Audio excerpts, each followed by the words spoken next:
Welcome to Agasya predictive technique. ఈరోజు మనం మాట్లాడుకోబోయేది మిథున రాశి. ఈ డెకనెట్స్ అనే సిరీస్లో మిథున రాశిలో మొదటి 10 డిగ్రీస్కి ఎవరు అధిపతిగా ఉంటారు? మిథున రాశి అధిపతి అయిన మెర్కురీ ప్లస్ మొదటి 10 డిగ్రీస్ కూడా మళ్ళీ మెర్కురీయే అధిపతిగా ఉంటాడు. సో ఇక్కడ మెర్కురీ అన్నది డబల్ డోస్ ఆఫ్ మెర్కురీ అనమాట. సో ఇది అంటే పూర్తిగా ఇంటెలిజెన్స్. మెర్కురీకి ఒకటి మిథున రాశి, దే ఆర్ మల్టీ టాస్కర్స్, మంచి కమ్యూనికేషన్ అది ఉంటుంది. అది వాయుతత్వ రాశి పైగా. సో వీళ్ళ థాట్ ప్రాసెస్, ఆ మెంటల్ క్యాల్కులేషన్స్ ఏవైతే ఉన్నాయో అవి కూడా చాలా స్పీడ్గా నడుస్తూ ఉంటాయి. అలానే ఇక్కడ గ్రహాలు కానీ రాసులు కానీ లేదా దశమభావ మధ్యమం కానీ ప్రోగ్రెసివ్ చార్ట్లో అయినా బర్త్ చార్ట్లో అయినా మనకి మంచి ప్లానెట్స్ ఉండి ఆ ప్లానెట్స్కి మిగిలిన ప్లానెట్స్ తోటి మంచి కనెక్షన్స్ అవి ఉన్నాయంటే వీళ్ళు మెర్కురీ తాలూకా నాలెడ్జ్ని కానీ, ఆ స్పీడ్ని కానీ, యాక్యురసీని కానీ, విచక్షణ జ్ఞానం కానీ వీటన్నిటిని చాలా అద్భుతంగా 100% వాళ్ళు యూజ్ చేసుకోగలుగుతారు. అయితే మిథున రాశి మనం ద్విస్వభావ రాశి మనకు తెలిసిందే. మొదటి ద్విస్వభావ రాశి కాలపురుష కుండల్లో. అయితే దీనికి సింబలైజేషన్ కూడా మనకి ఎలా ఇచ్చారంటే ఇలా ఉంటుందన్నమాట. ఈ సింబలైజేషన్లో ఒకటి ఏంటి, మనకి స్త్రీతత్వం పురుషతత్వం రెండు కనిపిస్తూ ఉంటాయి. దీనిలో యాక్చువల్గా గధ ధరించిన పురుషుడు, అలానే వీణ వాయిస్తున్న స్త్రీ, ఇది సింబలైజేషన్ అనమాట జెమినైకి. సో దీంట్లో ఏంటంటే ఇటు పురుషతత్వం స్త్రీతత్వం, అంటే జనరల్గా అది పురుష రాశి, కానీ తత్వం దగ్గరికి వచ్చేసరికి అంటే స్త్రీతత్వం కూడా ప్రిడామినెంట్గా దీంట్లో కనిపిస్తూ ఉంటుంది. సో దీన్ని 15 డిగ్రీస్ కింద సెపరేట్ చేస్తే మనకి పురుష రాశిలో మొదటి 15 డిగ్రీలు మనకి పురుషతత్వం, తర్వాత నెక్స్ట్ 15 డిగ్రీలు మనకి స్త్రీతత్వం కనిపిస్తూ ఉంటుంది అనమాట. అయితే ఇప్పుడు మనం మాట్లాడుకునే ఈ డెకనేట్ అన్నది మొదటి 10 డిగ్రీస్, 15 డిగ్రీస్లో మొదటి 10 డిగ్రీస్లో వచ్చేసరికి వీళ్ళు ఒకటి మల్టీ టాస్కర్స్, ఫిజికల్లీ మెంటల్లీ వీళ్ళు ఏ పనైనా చేయగలరు. ఎంత స్ట్రాంగ్గా అంటే వీళ్ళ మైండ్ ఎంత స్ట్రాంగ్గా ఉంటుందో వాళ్ళు ఫిజికల్లీ కూడా అంత స్ట్రాంగ్గా వాళ్ళని వాళ్ళు మలుచుకోగలరు. వాళ్ళు ఏదనుకుంటే మెంటల్గా థాట్ ప్రాసెస్లో వాళ్ళకి ఏం జరుగుతుందో ఫిజికల్గా ప్రాక్టికల్గా కూడా అది వాళ్ళు చేస్తారు. సో వీళ్ళు చెయ్యలేనిదంటూ ఏదీ లేదు. మెంటల్గా కూడా వీళ్ళు ఎక్స్ప్రెస్ చేయగలరు, ఫిజికల్గా కూడా వీళ్ళు ఎక్స్ప్రెస్ చేయగలరు. సో ఇప్పుడు ఇదే వాయుతత్వ రాశులకి మనం కోణంలో చూసుకుంటే ఇలా ఒక ట్రయాంగిల్, వాయుతత్వ రాశులకి ఒక ట్రయాంగిల్ గీస్తే దాంట్లో ఈ తుల అనేది స్త్రీ లేదా ఒక మదర్ గాను, కుంభం అనేది పురుషుడు, ఏ ఫుల్లీ గ్రోన్ మ్యాన్, ఒక పురుషుడుగాను, ఈ మిథునాన్ని చైల్డ్ కింద సింబలైజేషన్ ఇచ్చారనమాట. సో మెర్కురీని కూడా కుమారగ్రహం అంటారు.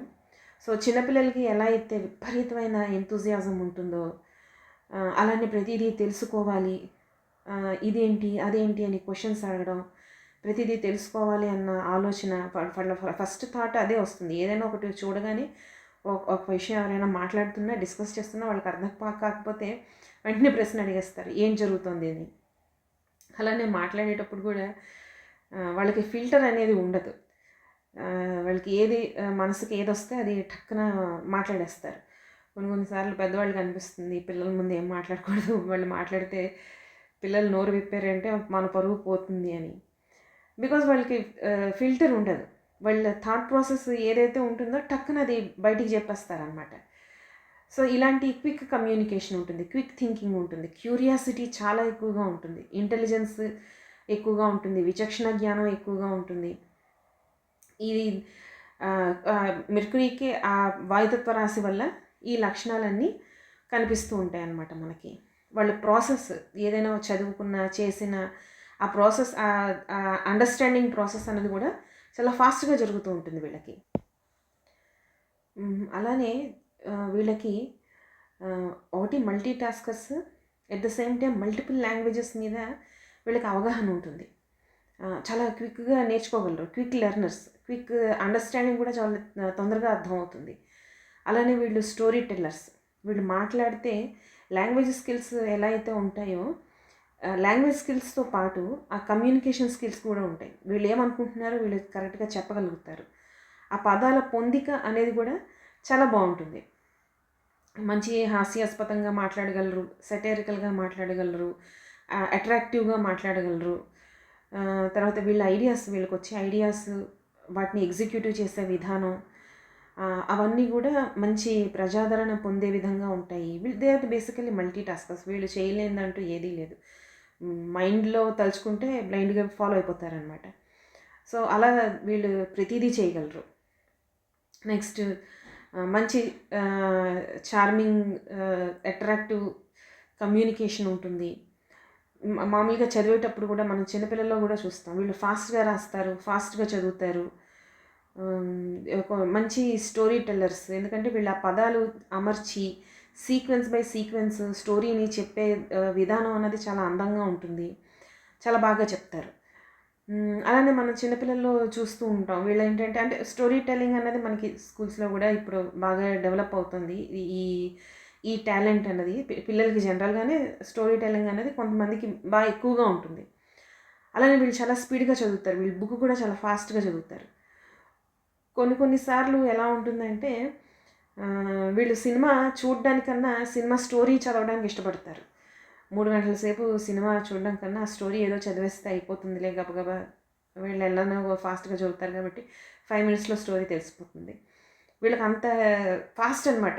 ఈవెన్ పొరపాటున వాళ్ళు కూర్చొని సినిమా చూసినా కూడా కొన్నిసార్లు స్పీడ్గా పెట్టేసుకుని ఫాస్ట్ ఫార్వర్డ్లో చూసేస్తూ ఉంటారు. వీళ్ళకి ఆ ఫాస్ట్ అనేది అయిపోవాలి, వాళ్ళు విని అర్థం చేసుకోగలరు కూడా, ఆ టాలెంట్ కూడా ఉంటుంది.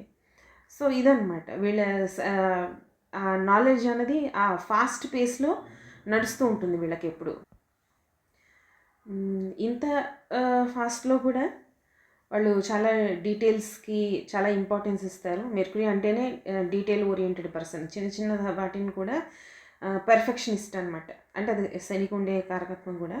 Even mercury detail oriented. So ప్రతిదీ డీటెయిల్డ్గా వీళ్ళు చూడడం, వాళ్ళు మిస్టేక్స్ని టక్కున చాలా ఫాస్ట్గా పట్టుకోగలరు. వాళ్ళ కళ్ళు అంత అంటే కళ్ళతో చూసి ఆ మైండ్తో వాళ్ళు గ్రాస్ప్ చేసుకొని టక్కున మిస్టేక్ని ఫైండ్ అవుట్ చేయగలరు అనమాట. వాళ్ళకి అంత స్పీడ్గా ఉంటుంది. క్యాలిక్యులేషన్స్ కానీ, లాజిక్స్ కానీ, స్టాటిస్టిక్స్ కానీ, సైన్స్ కానీ వీళ్ళకి అసలు రానిది లేదు. ఏదైనా వీళ్ళు చేయగలరు. సో అంటే ఆ సబ్జెక్ట్ కానీ ఏదైనా వాళ్ళు మెంటల్ని వాళ్ళు అది సబ్జెక్ట్ వాళ్ళని స్టిమ్యులేట్ చేయాలి. అది చేశారు అంటే ఇంకా ఆ సబ్జెక్ట్లో వాళ్ళు మునిగి రీసెర్చ్లు కూడా చేసేస్తూ ఉంటారనమాట. అంత గొప్ప టాలెంట్ ఉంటుంది, నాలెడ్జ్ ఉంటుంది. They are multi taskers. ఏమైనా డీటెయిల్ ఓరియంటెడ్ పర్సన్స్ ఏదైనా చేయగలరు. అలానే మనకి మిథున రాశికి ఆపోజిట్లో ధనుస్సు ఉంటుంది. ధనుస్సు తాలూకు అధిపతి జూపిటర్. సో మనం ఇంతకు ముందర చెప్పుకున్నట్టే ప్రతి రాశికి, ప్రతి గ్రహానికి దానికి ఆపోజిట్లో ఉన్న రాశి లేదా ఆపోజిట్లో ఉన్న గ్రహం ఎప్పుడూ ఇన్ఫ్లుయెన్స్ చూపిస్తూ ఉంటుంది. సో అలానే మెర్క్యూరీ తాలూకా నాలెడ్జ్కి జూపిటర్ తాలూకా విజ్డమ్ అన్నది ఎప్పుడు ఆ ఎనర్జీ షేర్ చేస్తూ ఉంటుంది. సో ఆ టైంలో ఏంటంటే వీళ్ళు ఎంత కాంప్లెక్స్ కాన్సెప్ట్స్ అయినా కూడా చక్కగా అర్థం చేసుకొని ఆ ఎబిలిటీ వీళ్ళకి వస్తుందన్నమాట.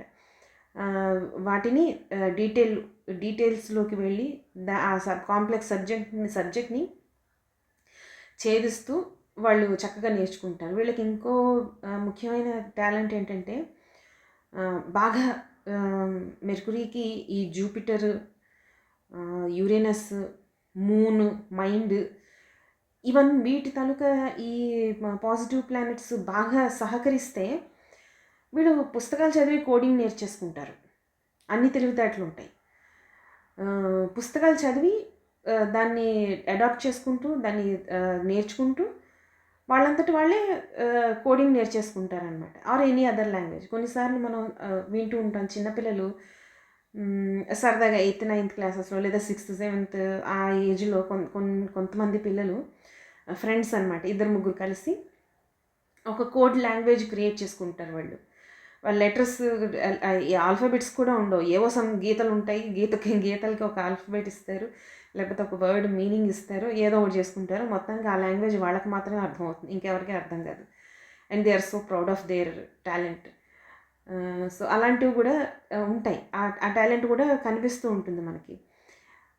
ఫర్ ఎగ్జాంపుల్ అంటే పెద్దవాళ్ళలో గొప్పవాళ్ళలో తీసుకుంటే మన అబ్దుల్ కలాం గారు లేదా ఎలన్ మస్క్ కానీ, వీళ్ళకి రీసెర్చ్ అంటే జూపిటర్ విజ్డము, ఒక పక్క నాలెడ్జ్, ఇంకో పక్క మైండ్ సహకరిస్తూ ఉంటుంది. అలాగే యురేనస్ అంటే యూనిక్నెస్ అనమాట, యూనిక్ కోడింగ్ కానీ, యూనిక్ టాలెంట్ కానీ, లేదా యూనిక్ రీసెర్చ్ కానీ, యూనిక్ ఐటమ్స్ని కనిపెట్టడం కానీ, ఇవి వీళ్ళు చేయగలుగుతారు.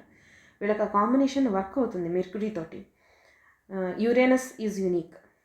దేనైనా సాధించాలి అన్న కొత్తది, ఏదైనా న్యూ జనరేషన్లో కొత్త revolution, out of the box thinking ఏదైనా కావాలి అంటే అక్కడ యురేనస్ తనకు హెల్ప్ ఉండాలి. సో ఈ కాంబినేషన్ ఉన్నప్పుడు వాళ్ళు మంచి మంచి ఇన్వెన్షన్స్ చేస్తూ ఉంటారు. అది కూడా బాగా పనిచేస్తూ ఉంటుంది మిగిలిన గ్రహాల సహకారంతో. ఎందుకంటే అక్కడ జూపిటర్ ఉంది, సో విజ్డమ్ ఉంటుంది. యురేనస్ ఉంది, అంటే విజ్డమ్తో పాటు సొసైటీకి ఉపయోగపడే విధంగా ఏదో ఒకటి చెయ్యాలి అనేది. అలానే అక్కడ యురేనస్ ఉంటుంది, అది Uranus out of the box thinking, break through expansions, break through inventions, ఇలా అన్నమాట. ఇవి ఈ మిగిలిన ప్లానెట్స్ తాలూకా సహకారం ఉండి అక్కడ దశాభుక్తిలో కూడా బాగా నడుస్తున్నాయి అంటే, వీటి సహకారం ఉంది అంటే వీళ్ళు మంచి మంచి కొత్త కొత్తవి కనిపెడుతూ ఉంటారు సొసైటీకి ఉపయోగపడే విధంగా. సో ఇది ప్లస్ అంటే పాజిటివ్ ప్లానెట్స్ వాటి చుట్టూ సహకారాన్ని అందిస్తూ ఉంటే ఎలా ఉంటుంది. కొత్త విషయాన్ని చదువుతారు, చదివిన దాన్ని అర్థం చేసుకుంటారు, వాళ్ళ గ్రాస్పింగ్ పవర్ స్పీడ్గా ఉంటుంది, అలానే ఎగ్జిక్యూషన్ అన్నది పర్ఫెక్ట్గా ఉంటుంది, ఎందుకంటే డీటెయిల్ ఓరియంటెడ్ కాబట్టి. మంచి పబ్లిక్ స్పీకర్స్ అవుతారు, మంచి డిసిప్లిన్ ఉంటుంది వీళ్ళకి. రైటింగ్ స్కిల్స్ చాలా బాగా ఉంటాయి. మెర్క్యూరీ లేదా మిథున రాశి ఇవి బాగా పనిచేస్తున్నాయి అంటే వాళ్ళకి రైటింగ్ స్కిల్స్ బాగా ఉంటాయి. దానికి సూర్యుడి తోడైతే వాళ్ళకి మంచి నేమ్ అండ్ ఫేమ్, రికగ్నైజేషన్ అన్నీ వస్తూ ఉంటాయి. అయితే వీళ్ళకి ఇంటలెక్చువల్ థింకింగ్ అనేది బాగా పనిచేస్తూ ఉంటుంది, అనలిటికల్ స్కిల్స్ అనేవి చాలా బాగా పనిచేస్తాయి, మ్యాథ్స్ అద్భుతంగా వీళ్ళు చేస్తూ ఉంటారు. ఇన్ఫర్మేషన్ అనేది వాళ్ళంతటి వాళ్ళే నేర్చేసుకుంటూ ఉంటారు పుస్తకాలు చదివి. ఆ అబ్జార్ప్షన్ ఒకటి ఉంటుంది, అండర్స్టాండింగ్ నెక్స్ట్ లెవెల్ ఉంటుంది, దాన్ని ఎగ్జిక్యూట్ చేయడం అనదర్ లెవెల్, దాంట్లో ఏదైనా ఒకటి సాధించడం అది ఇంకొక లెవెల్ అనమాట. ఇలా ప్రతి దాంట్లోని వాళ్ళు అసలు వీళ్ళు సాధించలేని సబ్జెక్ట్ ఉండదు, చదవని సబ్జెక్ట్ ఉండదు, సాధించలేని రంగం ఉండదు, ఏదైనా చేయగలరు. మంచి స్కాలర్స్ అవుతారు, పిహెచ్డీలు చేస్తారు, any industry they can rule, ఏదైనా చేయగలరు వాళ్ళు. ఈ ప్లేస్మెంట్లో ఈ 10 degreesలో ఫర్ ఎగ్జాంపుల్ జూపిటర్ ఉంది అంటే ఇది more like wisdom, philosophical thinking, ఒక విజన్, సొసైటీకి మనం ఏదైనా చేయాలి, లేదా ఒక గ్రూప్కి ఏదైనా చేయాలి, ఒక ఇండస్ట్రీకి, లేదా తనతో పనిచేసే కోవర్కర్స్ ఏదైనా జనాలకు ఉపయోగపడే విధంగా పనిచేస్తూ ఉండాలి. అలానే జూపిటర్ తాలూకా ప్రత్యేక లక్షణం ఆప్టిమిస్టిక్ నేచర్, అది కూడా వీళ్ళకి బాగా పనిచేస్తూ ఉంటుంది, సహకరిస్తూ ఉంటుంది. చాలా బాగా జూపిటర్ తాలూకా పాజిటివ్ ఇన్ఫ్లుయెన్స్ అంటే థింక్ బిఫోర్ యూ యాక్ట్. వీళ్ళు ఆలోచించి ప్లాన్ చేసుకొని ఆ తర్వాత వీళ్ళు యాక్ట్ చేస్తూ ఉంటారనమాట. యాక్ట్ చేసిన తర్వాత అది వర్క్ అయిపోయిన తర్వాత మళ్ళీ సింప్లిసిటీ, దే ఆర్ గ్రౌండెడ్, అలా ఉంటారు. ఇదే ప్లేస్లో మార్స్ వచ్చింది అనుకోండి, ఇన్ కేసు మార్స్ తాలూకా ఎనర్జీ ఇక్కడ పనిచేస్తుంది అంటే, Mars is action oriented planet and ఇది వాయుతత్వ రాశి, plus Mercury quick thinking, quick intelligence, quick decision making, speech స్పీడ్గా ఉంటుంది, మల్టీ టాస్కర్స్ చేసేస్తాను అన్న కాన్ఫిడెన్స్ తన మీద తనకి ఎక్కువగా ఉంటుంది. యాక్షన్ ఓరియంటెడ్ ప్లానెట్ కాబట్టి ఇమ్మీడియట్గా వాళ్ళు యాక్షన్లోకి దిగిపోతారు. సో ఇంపల్సివ్ నేచర్ అన్నది మనకి చాలా ఎక్కువగా కనిపిస్తూ ఉంటుంది, దాన్ని మనం కంట్రోల్ చేయడం కొంచెం కష్టం. అలానే మెర్క్యూరీ ఈజ్ ఆర్గ్యుమెంటేటివ్, ఎందుకంటే ఈ విచక్షణ జ్ఞానం ఎప్పుడైతే ఉంటుందో వ్యక్తులకి, వీళ్ళు ఆర్గ్యుమెంట్ బాగా చేస్తూ ఉంటారు. ఈ అగ్రెసివ్ ప్లస్ ఆర్గ్యుమెంటేటివ్ నేచర్ మనకు కనిపిస్తూ ఉంటుంది. ఇక్కడ ఏదైనా పాజిటివ్ ప్లానెట్ తోటి మనకి ఏదైనా సెక్స్టైల్ ఆస్పెక్టో కోణస్థితో మనకు వచ్చింది అంటే మళ్ళీ ఆ ఎనర్జీని వ్యక్తి కంట్రోల్ చేసుకొని చాలా ధైర్యంతో ఈ థాట్స్ ప్లాన్స్ ప్లస్ ఈ optimistic action oriented planet Mars కాబట్టి వీళ్ళ యాక్షన్లోకి మెల్లిమెల్లిగా దిగుతారనమాట, లాజికల్గా అన్నీ ప్లాన్ చేసుకుంటూ. లేకపోతే కష్టం. ఆ స్పీడ్ని, ఆ ఆర్గ్యుమెంటేటివ్ నేచర్ని, నేను ఏదైనా చేసేయగలను అన్న సెల్ఫ్ కాన్ఫిడెన్స్ ఎక్కువగా కనిపిస్తూ ఉంటుంది. అగ్రెషన్ ఒకటి కనిపిస్తూ ఉంటుంది. ఎవరైనా వద్దు కాదు అని చెప్పి అడ్డుపడితే మళ్ళీ అక్కడ అగ్రెసివ్ నేచర్ కనిపిస్తూ ఉంటుంది. ఇదంతా కంట్రోల్ చేయడం కష్టం. నెక్స్ట్ ఇదే మనకి యురేనస్ అయితే ఇందాక చెప్పుకున్నట్టు దే కెన్ డూ ఎనీథింగ్, వాళ్ళు చేయలేదంటూ లేదు. నెక్స్ట్ 10 yearsకి మాట్లాడు వాళ్ళు అంటే ఇది సాధించాడు, బ్రహ్మాండంగా ఉంది, ఒక న్యూ జనరేషన్ స్టార్ట్ అయింది, ఒక న్యూ ఎరా స్టార్ట్ అయింది అనుకునే విధంగా వాళ్ళు సొసైటీలో చేంజెస్ని, పెద్ద మొత్తంలో చేంజెస్ని తీసుకొని రాగలరు అనమాట. సో వీళ్ళకి ఉండే ఛాలెంజెస్ ఏంటి? సో ఒకటి వాయుతత్వ రాశి థింకింగ్ అన్నది వీళ్ళకి ఎక్కువగా చేస్తూ ఉంటారు కాబట్టి కొన్నిసార్లు ప్లానెట్స్ ఏమైనా సహకరించకపోతే వీళ్ళు మొత్తం అంతా థాట్ ప్రాసెస్లోనే ఉండిపోతారు, ఇమాజినేషన్లోనే ఉండిపోతారు. ఇమాజినేషన్లోనే నేను ఏదో సాధించేసాను, ఏదో చేసాను, ఏదో ఆర్గ్యుమెంట్ చేసాను, నేను పలానా కేసు విన్ అయ్యాను, లేకపోతే పలానా ఏదో ఎస్టాబ్లిష్మెంట్ అయిపోయింది, ఇలాగా ఏం ఉండదు. గ్రౌండ్ రియాలిటీ జీరో, ఏం ఉండదు. వాళ్ళు గాడిలో మేడలు కట్టేసుకుంటూ ఉంటారనమాట. First problem. సెకండ్ ప్రాబ్లం ఏంటంటే ఈ డెసిషన్ మేకింగ్లో వాళ్ళకి ప్రాబ్లమ్స్ వస్తూ ఉంటాయి. ఎందుకంటే ఎప్పుడైతే ఇక్కడ వీక్ ప్లానెట్ మనకి లేదా నెగిటివ్ ఆస్పెక్ట్ జరుగుతూ ఉంటుందో వాళ్ళ డెసిషన్ మీద వాళ్ళకి నమ్మకం ఉండదు. తర్వాత వీళ్ళు సూపర్ డీటెయిల్ ఓరియంటెడ్ లక్షణాలు చూపిస్తూ ఉంటారు. ఆ డీటెయిల్స్లోకి వెళ్ళేసరికి మళ్ళీ వాళ్ళకి డౌట్ వస్తూ ఉంటుంది. ఇది మార్చండి, అది మార్చండి, ఇది చేయండి, అది చేయండి, ఇది బాగాలేదు అని. ఆ టైం అన్నది వితిన్ ద టైం ఫినిషియల్స్ వర్క్ అలా సాగిపోతూ ఉంటుంది అనమాట. అదొక ప్రాబ్లం. డీప్ థింకింగ్లో ఉండిపోతూ ఉంటారు. అది జరగదు.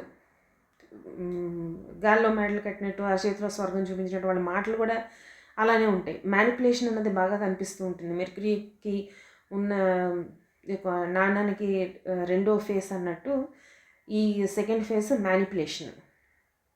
అవతల వ్యక్తిని తను అనుకున్నది జరిగే విధంగా అవతల వ్యక్తిని మ్యానిపులేట్ చేయడం, అదొక ప్రాబ్లం కనిపిస్తూ ఉంటుంది. దానివల్ల ట్రస్ట్ ఇష్యూస్ వస్తూ ఉంటాయి. అది కుటుంబంలో అయినా అవ్వచ్చు, ప్రేమ వ్యవహారాల్లోనే అవ్వచ్చు, వివాహంలో అయినా అవ్వచ్చు, ఫ్రెండ్స్ మధ్య అవ్వచ్చు, పార్ట్నర్స్ మధ్య అవ్వచ్చు.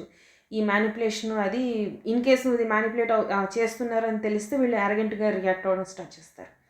అదొక ప్రాబ్లం అనమాట. తర్వాత వీళ్ళకంతా మొత్తం థాట్ ప్రాసెస్లో జరిగిపోతూ ఉంటుంది. సో ఆ థాట్ ప్రాసెస్లో మైండ్ ఎంత స్పీడ్గా యాక్ట్ చేస్తూ ఉంటుందో, అంటే ఆ థాట్స్లో వీళ్ళు పెద్ద పెద్దవి జరగనివి పెద్ద పెద్ద ఊహించేసుకోవడం వలన యాంగ్జైటీకి, నర్వస్ బ్రేక్డౌన్కి, నర్వస్ రిలేటెడ్ ప్రాబ్లమ్స్కి, మెర్క్యూరీ ఆల్సో ఇండికేట్స్ నర్వ్స్, వీటన్నిటికీ అంటే వీటన్నిటికీ వ్యక్తి ఎయిదర్ డిప్రెషన్ కానీ ఆర్ యాంగ్జైటీ కానీ ఇలాంటి వాటిల్లో పడిపోతూ ఉంటాడనమాట. ఓసిడీస్ వీటన్నిటిలోని మెర్క్యూరీ తాలూకా అంటే ఈవెన్ నర్వ్ డిజార్డర్స్ అయినా కూడా రీజన్ ఇది. ఆ థింకింగ్ థాట్ ప్రాసెస్ ఏదైతే ఉంటుందో అది భ్రమ, భయం, అన్నోన్ ఫియర్, ఫోబియస్ ఇలాంటివన్నీ తెచ్చిపెడుతూ ఉంటుంది అన్నమాట. డౌటింగ్, ఏదో వాళ్ళని వాళ్ళు డౌట్ చేసుకుంటూ ఉంటారు, లేదా పక్క వాళ్ళని అనుమానిస్తూ ఉంటారు. ఓవర్వెల్మింగ్, చిన్న చిన్న అచీవ్మెంట్స్ కూడా వాళ్ళ ఓవర్వెల్మింగ్గా ఫీల్ అవుతూ ఉంటారనమాట. అదొక రకమైన ఎమోషన్. కొన్నిసార్లు ఏమవుతుందంటే వీళ్ళంతా ఇంటలెక్చువల్ థింకింగ్ అనమాట. విపరీతమైన లాజికల్ బ్రెయిన్, స్ట్రాటజిక్ బ్రెయిన్ ఇవన్నీ ఉండడం వలన అవతల వ్యక్తి తాలూకు ఎమోషన్స్ అనేవి వీళ్ళకి అర్థం కావు. సో వీళ్ళు జోక్స్ చేసినా కూడా, సర్కాస్టిక్గా ఏదో మాట్లాడినా కూడా అవతల వ్యక్తి బాధపడే విధంగా వీళ్ళు మాట్లాడుతూ ఉంటారు. అవతల వ్యక్తి బాధపడుతున్నాడు అన్న విషయాన్ని వీళ్ళు అర్థం చేసుకోలేరు. ఆ ఎమోషన్స్ని వీళ్ళు క్యాచ్ చేయలేరన్నమాట.